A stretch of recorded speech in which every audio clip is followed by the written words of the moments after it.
Mr. Tim's music, inspired by the Holy Spirit.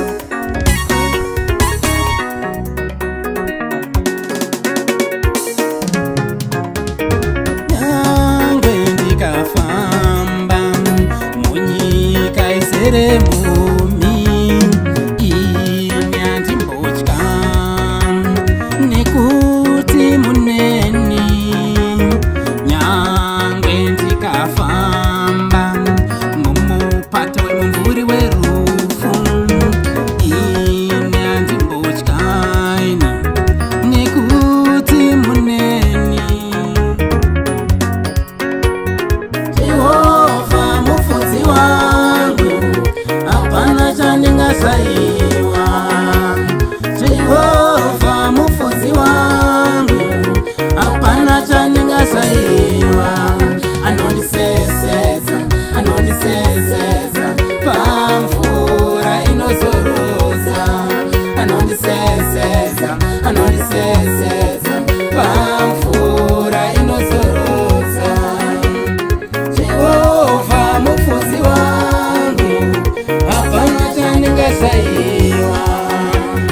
Jehovha mufudzi wangu, hapana chandingashayiwa. Anondivatisa, anondivatisa pasi pamafuro manyoro. Anondivatisa, anondivatisa pasi pamafuro manyoro.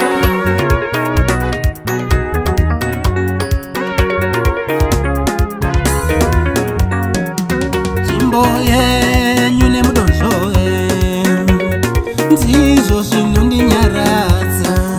Nzvimbo yenyu nemudonzvo baba ndizvo zvinondinyaradza. Makazodza musoro wangu namafuta anokosha. Makazodza musoro wangu namafuta anokosha. Mukombe wangu, mukombe wangu, mukombe wangu unofashuka. Mukombe wangu, mukombe wangu, mukombe wangu unofashuka.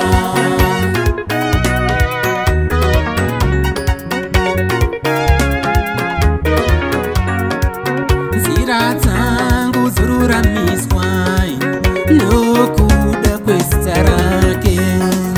Nzira dzangu dzoruramiswa nokuda kwezita rake.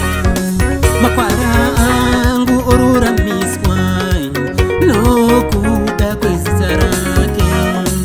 Makwara angu oruramiswa nokuda kwezita rake. Jehovha mufudzi wangu, hapana chandingashayiwa. Jehovha mufudzi wangu, ndiye hapana chandingashayiwa. Unoponesa, unoponesa, unoponesa mweya wangu. Unoponesa, unoponesa, unoponesa mweya wangu. Tafura ndiyetsve mberi kwavo vadzivisi vangu. Tafura ndiyetsve mberi kwavo vadzivisi vangu.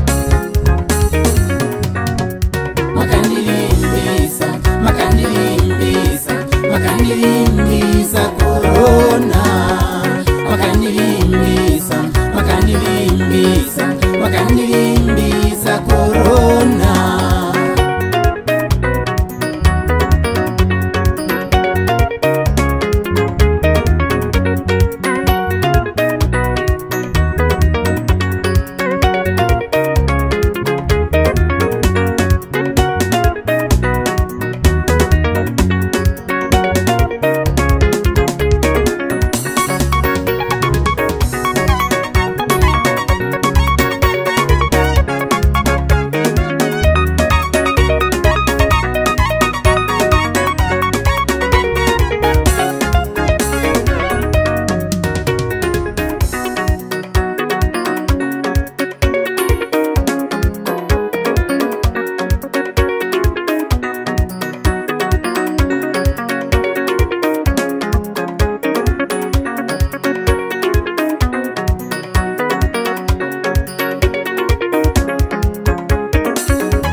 kugaruka.